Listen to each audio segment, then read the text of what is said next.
तेरी औकात है गाना गाने की? तू जानता भी है ये किसकी शादी है? मैंने उसे पूरे 20 लाख रुपए दिए थे, ऐन वक्त पर वो क्यों नहीं आ रहा? आज मेरी बेटी की शादी है, अगर गायक नहीं आया तो मेरी इज्जत मिट्टी में मिल जाएगी। अगर तूने गाना गा दिया और सबको चुप करा दिया तो मैं तुझे 10 करोड़ दूंगा। शहर की सबसे बड़ी शादी थी। नाम ऐसा कि सुनते ही लोग सीधा खड़े हो जाएं, राघव सिंघानिया। करोड़ों का कारोबार, अखबारों में फोटो, और आज उसकी बेटी की शादी।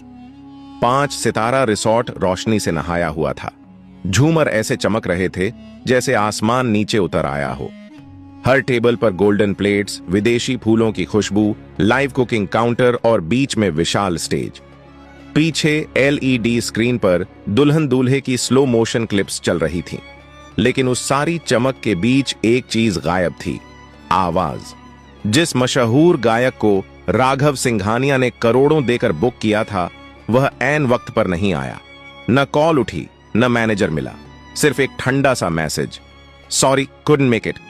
राघव का चेहरा तमतमा रहा था। मैंने पूरा पैसा दिया था, वह दांत पीसते हुए बोला। पूरा? इवेंट मैनेजर पसीने में डूबा खड़ा था। सर, हम कोशिश कर रहे हैं, कोशिश से मेरी इज्जत वापस आ जाएगी। राघव गरजा। मेहमान आपस में कानाफूसी करने लगे। इतनी बड़ी शादी और गायक गायब? अरे, सिंघानिया का फंक्शन भी फेल हो सकता है। स्टेज खाली था, लाइट्स जल रही थीं, माइक तैयार था, पर कोई गाने वाला नहीं। उसी हॉल के एक कोने में खाने की कतार के पास एक लड़का चुपचाप खड़ा था। उम्र करीब 15 साल, फटा हुआ कुर्ता, रंग उड़ा हुआ पायजामा, चप्पल की एक पट्टी टूटी हुई जिसे उसने धागे से बांध रखा था। वह मेहमान नहीं था, वह स्टाफ भी नहीं था। असल में किसी ने उसे नोटिस ही नहीं किया था। वह बस खाना खा रहा था, धीरे धीरे, जैसे डर हो कि कोई देख न ले। उसका नाम था आरव। प्लेट में साधारण दाल चावल थे, लेकिन उसके लिए वह किसी दावत से कम नहीं थे। 2 दिन से ठीक से कुछ नहीं खाया था। आरव के कानों में शोर नहीं जा रहा था। वह शोर नहीं, खालीपन सुन रहा था। स्टेज का खालीपन, माइक की चुप्पी। उसने आसपास लोगों की बातें सुनी। गायक नहीं आया, इतना पैसा डूब गया। अब बेटी की शादी याद रखी जाएगी, शर्म के लिए। आरव ने खाना खाते खाते सिर उठाया। उसकी नजर स्टेज पर टिक गई। उसने ऐसा स्टेज पहले भी देखा था, टीवी पर, मोबाइल दुकानों के बाहर लगे स्क्रीन पर, कभी कभी मंदिर के भजन कार्यक्रम में। उसके गले में हल्की सी हरकत हुई, जैसे कोई सुर अंदर से धक्का दे रहा हो। उसकी मां कहा करती थी, तू जब गाता है ना तो लगता है भूख भी चुप हो जाती है। आरव ने प्लेट नीचे रख दी, हाथ कपड़े से पोंछे। दिल जोर जोर से धड़कने लगा। वह जानता था वह फटा कपड़ा पहने है, वह इस जगह का नहीं है। वह करोड़पति के सामने खड़ा होने लायक नहीं है, लेकिन वह यह भी जानता था वह गा सकता है। अचानक उसने खुद को चलते हुए पाया। एक कदम, फिर दूसरा। लोगों के बीच से गुजरता हुआ वह सीधे राघव सिंघानिया के सामने आकर रुक गया। राघव किसी पर चिल्ला रहा था। तभी एक धीमी लेकिन साफ आवाज बीच में आई, साहब, अगर आप चाहें तो मैं गा दूं। चारों तरफ सन्नाटा छा गया। राघव ने गुस्से में मुड़कर देखा। सामने एक दुबला पतला लड़का खड़ा था, फटे कपड़े, झुकी आंखें, लेकिन आवाज में अजीब सा भरोसा। राघव हंसा, कड़वा तेज हंसी। तू? यह शादी है, कोई सड़क का तमाशा नहीं। आरव ने सिर उठाया। पहली बार उसकी आंखें सीधे मिलीं और फिर वह बोला, अगर मैं गा दिया और आपको पसंद आया? उसने एक सांस ली। तो आप कहेंगे क्या? राघव की आंखों में चिंगारी सी चमकी। वह बोला, अगर तू सच में गा दिया और मेरा मान बचा लिया। राघव ने उंगली उठाई, तो मैं तुझे 10 करोड़ दूंगा। हॉल में जैसे सांस रुक गई। आरव ने पहली बार मुस्कुराया। पूरा हॉल जैसे पत्थर का हो गया था। कोई बोला नहीं, कोई हंसा नहीं, सिर्फ एक वाक्य हवा में अटका था, मैं तुझे 10 करोड़ दूंगा। कुछ लोगों को लगा उन्होंने गलत सुन लिया। कुछ ने सोचा यह बस एक अमीर आदमी का गुस्सा है, और कुछ को यकीन हो गया कि यह रात अब किसी न किसी वजह से याद रखी जाएगी। आरव कुछ सेकंड चुप खड़ा रहा। उसके कानों में शोर नहीं था, सिर्फ दिल की धड़कन थी। धक धक धक। 10 करोड़, इतना पैसा उसने कभी गिना नहीं था। उसने तो 100 का नोट भी उधार में देखा था, लेकिन वह पैसे के बारे में नहीं सोच रहा था। वह सोच रहा था मौका। राघव सिंघानिया ने उसे ऊपर से नीचे तक देखा। क्या नाम है तेरा? आरव, लड़के ने धीरे से कहा। कहां से आया है? यहीं पास की झुग्गी से साहब। किसी को खांसी आ गई। किसी ने मुंह दूसरी तरफ कर लिया। एक रिश्तेदार फुसफुसाया, भाई ये क्या मजाक चल रहा है? इवेंट मैनेजर आगे बढ़ा, सर रहने दीजिए, ये बच्चा है, भीड़ और नाराज हो जाएगी। राघव ने हाथ उठाकर उसे चुप करा दिया। उसकी नजर अब आरव से नहीं हट रही थी। सुन, राघव ने कहा, अगर तू फेल हुआ ना तो लोग कहेंगे सिंघानिया ने अपनी बेटी की शादी सर्कस बना दी। आरव ने सिर हिलाया। समझता हूं साहब, डरेगा नहीं? आरव ने हल्की सी सांस ली। डर तो लगता है लेकिन गाने से कम। पहली बार राघव की भौहें थोड़ी ढीली पड़ी। एक बुजुर्ग मेहमान बोला, अरे छोड़िए, बच्चे का दिल टूट जाएगा। पीछे से किसी ने ताना मारा, झुग्गी का लड़का और 10 करोड़, वाह। आरव की उंगलियां मुट्ठी में भींच गईं। उसे ये बातें नई नहीं लगीं। स्कूल छोड़ा था तो यही सुना था, रेलवे स्टेशन पर गाता था तो यही। लेकिन आज पीछे हटने का मतलब सिर्फ उसका नहीं था। आज एक शादी दांव पर थी। क्या गाएगा? डीजे ने ऊपर से पूछा। आरव ने स्टेज की तरफ देखा। माइक चमक रहा था। लाइट्स उसकी आंखों में चुभ रही थीं। वही गाना, उसने कहा, जो आज गायक को गाना था। हॉल में हलचल हुई। अरे वह तो बहुत मुश्किल गाना है, उसमें सुर पकड़ना आसान नहीं। राघव ने ठंडी आवाज में कहा, अगर तू वही गाएगा तभी बात बनेगी। आरव ने बिना रुके कहा, ठीक है। राघव कुछ पल चुप रहा, फिर बोला, अगर तूने गा दिया। और लोग 1 मिनट भी चुप होकर सुनते रहे। वह रुका, फिर साफ कहा, तो 10 करोड़ सिर्फ बात नहीं होगी। आरव ने पहली बार सिर झुकाकर हाथ जोड़ दिए। पैसे नहीं चाहिए साहब। पूरा हॉल चौंक गया। तो क्या चाहिए? आरव ने माइक की तरफ देखते हुए कहा, बस एक मौका। राघव ने गहरी सांस ली, फिर स्टेज की तरफ इशारा किया, जा, आज देख लेते हैं आवाज कपड़ों से बड़ी होती है या नहीं। आरव ने पहला कदम स्टेज पर रखा और उसी पल किसी को नहीं पता था कि यह लड़का अब नीचे नहीं उतरेगा, वैसा का वैसा। स्टेज पर कदम रखते ही आरव को लगा जैसे जमीन हिल रही हो। असल में जमीन नहीं, उसके घुटने कांप रहे थे। लाइट्स सीधे आंखों पर पड़ रही थीं। नीचे बैठे लोग अब चेहरे नहीं, सिर्फ परछाइयां लग रहे थे। किसी के हाथ में मोबाइल था, कोई रिकॉर्ड कर रहा था, कोई बस यह देखने आया था कि अब यह गिरेगा। माइक उसके कद से थोड़ा ऊंचा था। एक टेक्नीशियन दौड़कर आया, स्टैंड नीचे किया। Sound check? उसने पूछा। आरव ने हल्के से सिर हिलाया। आवाज गले में फंसी हुई थी। उसने पानी मांगा। किसी ने आधा गिलास पकड़ा दिया। नीचे राघव सिंघानिया खड़ा था, बाहें छाती पर क्रॉस, चेहरा सख्त, लेकिन आंखें ध्यान से देख रही थीं। म्यूजिक, डीजे ने कहा। इंस्ट्रूमेंटल शुरू हुआ। वही गाना, वही इंट्रो। पहले 2 सेकंड आरव ने कुछ नहीं किया, सिर्फ आंखें बंद की। उसके सामने झुग्गी आ गई। टूटी छत, मां का थका चेहरा, रेलवे प्लेटफॉर्म जहां वह शाम को गाता था और लोग सिक्के फेंकते थे, और वह दिन जब किसी ने कहा था, गाना छोड़, इससे पेट नहीं भरता। उसने सांस ली, लंबी, गहरी, और फिर पहला सुर निकला। दो दिल जब मिल जाते हैं बन जाती है एक राह, हर खुशी आज ये जोड़ी साजे, खुशियों के हर रंग में। इतना साफ, इतना सीधा कि जैसे किसी ने शोर भरे कमरे में अचानक खिड़की खोल दी हो। पूरा हॉल चुप हो गया। कोई खांसा नहीं, कोई फुसफुसाया नहीं। मोबाइल उठे रह गए लेकिन उंगलियां रुक गईं। आरव की आवाज में कोई दिखावा नहीं था, न कोई ताली खींचने वाला मोड़, न कोई जबरदस्ती का ऊंचापन, बस दर्द था और सच्चाई। पहली लाइन खत्म होते होते एक महिला ने अपने पास बैठे आदमी का हाथ पकड़ लिया। किसी की आंखें अपने आप भर आईं। राघव की भौहें जो अब तक तनी थीं, धीरे धीरे ढीली पड़ने लगीं। दूसरी लाइन में आरव की आवाज खुली, जैसे डर पीछे छूट गया हो। सुर अब कांप नहीं रहे थे। अब वह गा नहीं रहा था, जी रहा था। पीछे बैठे एक लोकल म्यूजिशियन ने बुदबुदाकर कहा, यह बच्चा सीखा हुआ नहीं है, यह भुगता हुआ है। कोरस आया, वही मुश्किल हिस्सा जहां असली गायक अक्सर तालियों के लिए जोर लगाता था। आरव ने वहां आवाज नहीं बढ़ाई, उसने उसे थाम लिया, और वही बात लोगों को चुभ गई, सीधे दिल में। एक आदमी जो अब तक खाने में बिजी था थाली नीचे रख दी।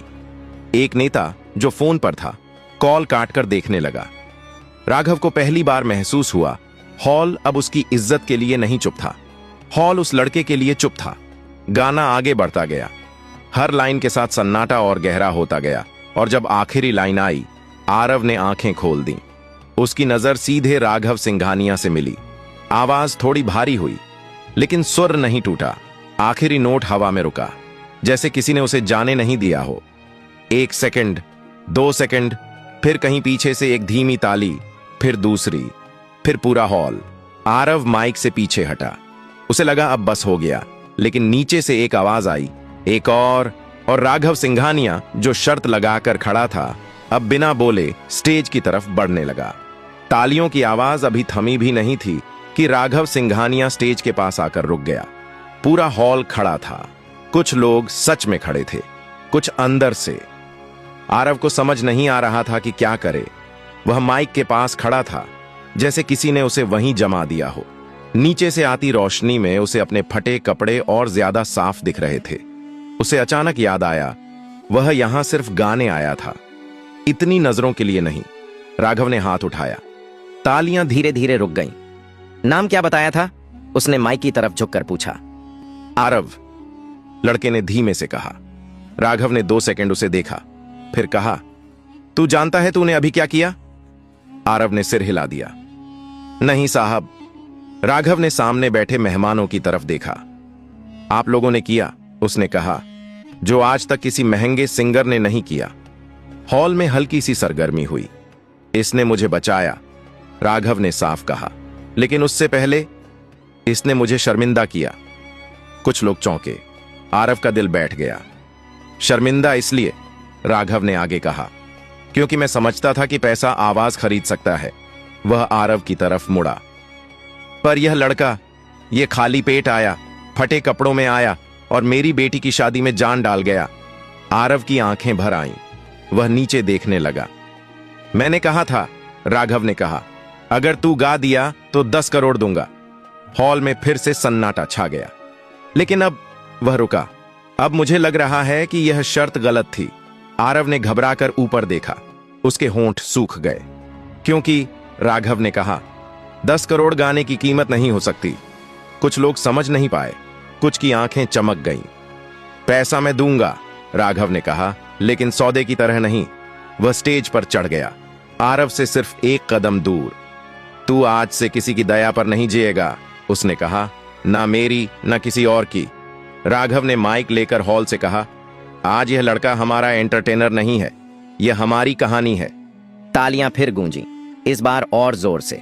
आरव को लगा जैसे उसके सीने पर रखा कोई भारी पत्थर हट गया हो, लेकिन डर अभी भी था, क्योंकि जिंदगी इतनी आसानी से नहीं बदलती। एक और गाना 3 गाएगा? राघव ने पूछा। आरव ने सिर हिलाया। इस बार कांप नहीं रहा था, लेकिन अपनी पसंद का, राघव ने कहा। आरव की आंखें चमक गईं। उसने माइक संभाला। ये गाना, उसने कहा, मैं मां के लिए गाता हूं। इंस्ट्रूमेंटल शुरू हुआ। साधारण धुन, कोई भारी अरेंजमेंट नहीं। जैसे ही आरव ने गाना शुरू किया, हॉल में बैठे कई लोगों ने अपनी मां को याद किया, और राघव सिंघानिया, जो जिंदगी में बहुत कुछ जीत चुका था, आज पहली बार चुपचाप हार मान रहा था। गाना खत्म होने से पहले ही हॉल का माहौल बदल चुका था। यह अब शादी का हॉल नहीं लग रहा था, यह किसी की जिंदगी का मोड़ बन चुका था। आरव की आवाज में इस बार झिझक नहीं थी, उसमें थकान थी, संघर्ष था और एक अजीब सी शांति। जब आखिरी लाइन खत्म हुई तो तालियां तुरंत नहीं आईं। पहले सन्नाटा था, गहरा, सम्मान वाला। फिर एक महिला खड़ी हुई, उसने बिना कुछ कहे ताली बजाई। उसके बाद एक आदमी उठा, फिर एक टेबल, फिर पूरा हॉल, स्टैंडिंग ओवेशन। आरव ने माइक नीचे रखा। उसके हाथ अब भी कांप रहे थे, लेकिन डर से नहीं, भावनाओं से। वह स्टेज से उतरने ही वाला था कि राघव ने उसका हाथ पकड़ लिया। रुक, उसने कहा, अभी नहीं। राघव ने इशारा किया। एक आदमी स्टेज पर आया, सूट बूट में, सफेद बाल, आंखों में अनुभव। ये हैं शेखर मल्होत्रा, राघव ने कहा। 20 साल से म्यूजिक इंडस्ट्री में हैं। शेखर ने आरव को देखा काफी देर तक, जैसे किसी चीज को परख रहा हो। कहां सीखा? उसने पूछा। आरव ने सच कहा। कहीं नहीं सर, जहां मौका मिला वहीं गा लिया। शेखर मुस्कुराया। यही सबसे मुश्किल स्कूल होता है। फिर उसने राघव की तरफ देखा। यह लड़का कच्चा है, उसने साफ कहा, लेकिन इसमें वो है जो अकादमी नहीं सिखा सकती। राघव ने सिर हिलाया। तो आप संभालेंगे? शेखर ने बिना रुके कहा, अगर यह बच्चा चाहे। पूरा हॉल यह बातचीत सुन रहा था। आरव को लग रहा था जैसे बातें किसी और के बारे में हो रही हों। उसने बोलने की कोशिश की। राघव झुककर उसके पास आया। डर मत, धीरे से बोला। आज कोई तुझसे कुछ छीन नहीं रहा, सिर्फ दे रहा है। आरव की आंखें भर आईं। तभी पीछे से एक आवाज आई। यह लड़का हमारे स्कूल में पढ़ सकता है। एक महिला आगे आई। हम एनजीओ से हैं, उसने कहा। इसकी पढ़ाई हमारी जिम्मेदारी। फिर एक और आदमी बोला, मेरे पास छोटा सा स्टूडियो है, रिकॉर्डिंग फ्री रहेगी। आरव को समझ नहीं आ रहा था किसे देखे किसे सुने। उसकी दुनिया जो अब तक 3 गलियों में सिमटी थी, अचानक फैल रही थी। राघव ने माइक उठाया। आज एक बात साफ हो गई, उसने कहा। टैलेंट को मंच नहीं मिलता तो मंच बेमतलब हो जाता है। फिर उसने आरव के कंधे पर हाथ रखा। और 10 करोड़, हल्की मुस्कान के साथ बोला। हॉल फिर चुप हो गया। वो तेरे खाते में नहीं जाएंगे, राघव ने कहा। वो तेरे नाम से एक ट्रस्ट में जाएंगे। तेरी पढ़ाई, तेरा म्यूजिक और तेरे जैसे और बच्चों के लिए। आरव फूट फूट कर रो पड़ा। पहली बार उसके आंसुओं में डर नहीं था, सिर्फ शुरुआत थी। शादी खत्म हो चुकी थी, मेहमान जा चुके थे, लाइट्स धीरे धीरे बंद हो रही थीं, लेकिन आरव के लिए रात अभी खत्म नहीं हुई थी। वह स्टेज के पीछे एक कुर्सी पर बैठा था। पैर जमीन तक ठीक से नहीं पहुंच रहे थे। हाथों में वही पुराना रुमाल जिससे वह अक्सर पसीना पोंछता था या मां के लिए सब्जी बांधता था। अब उसी रुमाल से वह बार बार आंखें पोंछ रहा था। राघव सिंघानिया उसके सामने बैठे थे। अब उनके चेहरे पर गुस्सा नहीं था, अहंकार नहीं था, सिर्फ थकान और सुकून था। कभी सोचा था, राघव ने धीरे से पूछा, कि एक दिन तू इस स्टेज पर बैठेगा? आरव ने सिर हिलाया। नहीं साहब, मैं तो बस भीड़ में गुम हो जाना चाहता था। राघव हल्का सा मुस्कुराए। आज भीड़ तुझे ढूंढ रही है। तभी इवेंट मैनेजर अंदर आया, हाथ में फोन था। सर, उसने कहा, वीडियो वायरल हो गया है। राघव ने फोन देखा। आरव का गाना, हजारों शेयर, लाखों व्यूज, कमेंट्स चल रहे थे। यह लड़का कहां से आया? असली आवाज यही है। फटे कपड़े लेकिन सोने का गला। आरव डर गया। अब लोग मुझे पहचान लेंगे। राघव ने सिर हिलाया। पहचानेंगे, लेकिन डरने की जरूरत नहीं। क्यों? क्योंकि अब तू अकेला नहीं है। सुबह होने लगी थी। आसमान हल्का नीला हो रहा था। राघव ने अपने सेक्रेटरी को बुलाया। इस बच्चे और इसकी मां को आज ही मेरे गेस्ट हाउस में शिफ्ट कराओ। आरव चौंक गया। नहीं साहब, मां को अच्छा नहीं लगेगा। राघव ने नरमी से कहा, इज्जत से रहना किसी एहसान से कम नहीं होता। कुछ देर बाद आरव को उसकी मां के पास ले जाया गया। वह घबरा गई थी। तूने कुछ गड़बड़ तो नहीं कर दी? आरव ने सिर हिलाया। नहीं अम्मा, मैंने गाया। उसकी मां ने बेटे को देखा, फिर रो पड़ी। तेरे बाप ने कहा था, उसने कांपती आवाज में कहा, कि एक दिन तेरा गाना हमारा सिर ऊंचा करेगा। उसी सुबह आरव को नए कपड़े दिए गए, लेकिन उसने पुराने कपड़े फेंके नहीं। ये मुझे याद दिलाते हैं, उसने कहा, कि मैं कहां से आया हूं। राघव ने पहली बार किसी करोड़पति की तरह नहीं, एक इंसान की तरह सिर झुकाया। कहीं दूर वही गायक जो पैसा लेकर नहीं आया था, अब सफाई दे रहा था। और यहां एक 15 साल का लड़का अपनी नई जिंदगी में पहला कदम रख रहा था। 3 हफ्ते बीत चुके थे। आरव की जिंदगी बाहर से बदल चुकी थी, लेकिन अंदर वही डर अब भी कहीं बैठा था। वह अब गेस्ट हाउस में रहता था। सुबह स्कूल जाता, शाम को म्यूजिक एकेडमी। कमरा साफ था, बिस्तर मुलायम, लेकिन कई रातें वह सो नहीं पाता था। उसे लगता था यह सब सपना है, और सपने अक्सर टूट जाते हैं। एकेडमी में बच्चे उसे घूरते थे, कुछ जलन से, कुछ जिज्ञासा से। यही है वो वायरल लड़का। इसे तो फ्री में सब मिल रहा है, किस्मत देखो यार। आरव चुप रहता। वह जानता था यह मौका दोबारा नहीं मिलेगा, लेकिन असली झटका एक शाम को लगा। शेखर सर ने क्लास रोक दी। आरव, उन्होंने कहा, कल तुम्हारा ऑडिशन है। ऑडिशन? आरव घबरा गया। एक बड़ा म्यूजिक प्रोजेक्ट है। शेखर बोले, लाइव नहीं, रिकॉर्डिंग, कोई ताली नहीं, कोई भीड़ नहीं। आरव का गला सूख गया। वहां सिर्फ आवाज चलेगी, शेखर ने साफ कहा, और वहां लोग कहानी नहीं सुनते, परफेक्शन सुनते हैं। रात को आरव ने खाना नहीं खाया। वह छत पर बैठा रहा। नीचे शहर की आवाजें थीं, ऊपर उसके सवाल। अगर आज वह फेल हो गया तो? अगर लोग कहें एक दिन का चमत्कार था? उसकी मां चुपचाप उसके पास आकर बैठ गई। डर लग रहा है? उसने पूछा। आरव ने सिर हिलाया। तो अच्छा है, मां बोली। डर मतलब तू कुछ खो सकता है। जिसे कुछ खोना होता है वही दिल से करता है। अगले दिन स्टूडियो ठंडा था। कांच की दीवारें, हेडफोन, रेड लाइट, रेडी। आवाज आई। आरव ने आंखें बंद की। इस बार कोई भीड़ नहीं थी, कोई राघव नहीं, कोई तालियां नहीं, सिर्फ वह और उसकी आवाज। पहली टेक खराब गई, दूसरी भी। पीछे से किसी ने कहा, वायरल लड़के से यही उम्मीद थी। आरव का दिल बैठ गया। शेखर ने इंटरकॉम बंद किया। अंदर आकर बस इतना कहा, भीड़ के लिए मत गा, अपने लिए गा। तीसरी टेक में आरव ने सांस ली और सब कुछ भूल गया। जब रिकॉर्डिंग खत्म हुई, कोई ताली नहीं बजी, बस एक आवाज आई, ठीक है, फाइनल टेक यही है। आरव बाहर निकला। उसके पैर भारी थे। उसी शाम राघव का फोन आया। पास हो गया? उन्होंने पूछा। आरव ने धीरे से कहा, हां। फोन के दूसरी तरफ बस एक वाक्य था, अब कहानी शुरू हुई है बेटा।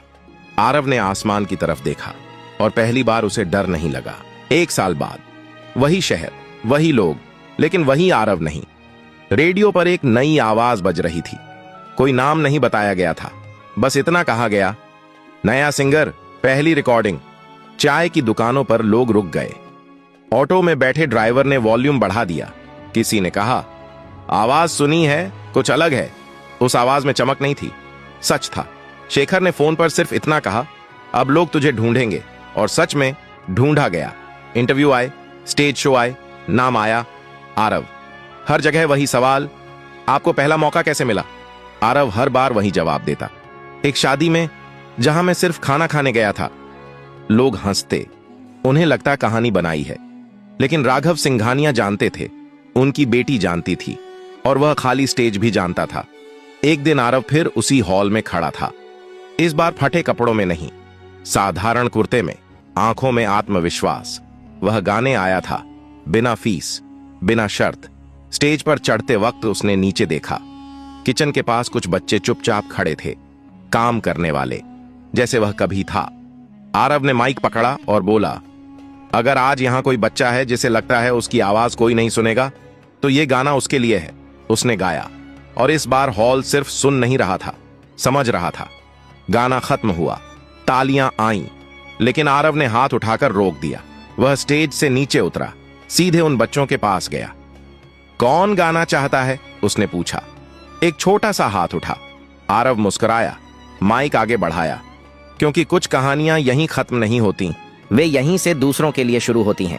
अगर आपको यह कहानी पसंद आई हो तो लाइक करें। ऐसी ही कहानियों के लिए सब्सक्राइब करें, अपने दोस्तों के साथ शेयर जरूर करें, और कमेंट में बताइए कि आप कहां रहते हो, शहर, गांव, राज्य। आपका एक कमेंट अगली कहानी की वजह बन सकता है।